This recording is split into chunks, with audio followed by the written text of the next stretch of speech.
with this supercomputer, we've learned a new way of actually measuring that. And it comes down really to the difference between the sine wave components of a thing and the cosine components of the thing. Where the sine wave component carries the part that comes from the instrument, and the cosine wave carries the part that comes from the player. If you were to ask 100 people, who are you?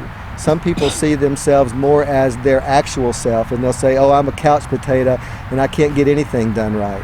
Other people will see themselves more as their potential self, and they'll say, oh, I'm all this and I'm all that, even though they don't live up to that all the time. But whatever the difference is between who they say they are and who they actually are creates a tension.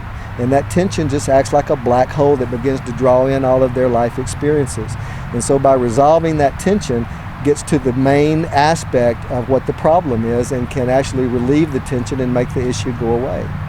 So we have access to this world-class supercomputer that can actually make this measurement. And originally the process started out as a way to transform the person.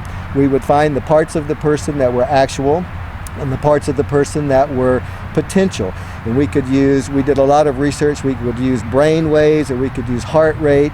We eventually settled on the voice and the breath, because we're now convinced that you can get better information about who a person is and what they really want from the mechanism that the universe gave us to say that with. You don't use your brain or your heart to explain who you are or say what you want. You use your voice to do that.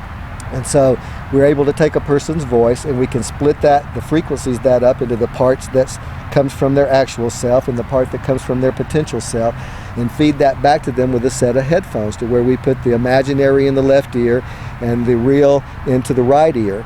And we force the brain into resolving the difference between those two signals as a binaural phase. And one day when we were doing that and feeding information about that back into the supercomputer, it said that this supercomputer actually data mines the internet 24/7. So anytime anybody puts anything on the internet that has anything to do with what we're doing, it will spit out a report to us and say, go check this out.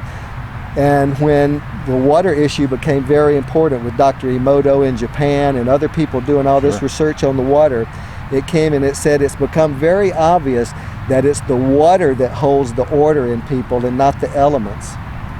And we said, well, how can we use that? And it said, well, when you have the person like this resolving the difference between the actual and potential, you're really resolving the water that's inside of them rather than the elements inside of them. You're actually having an effect on the water.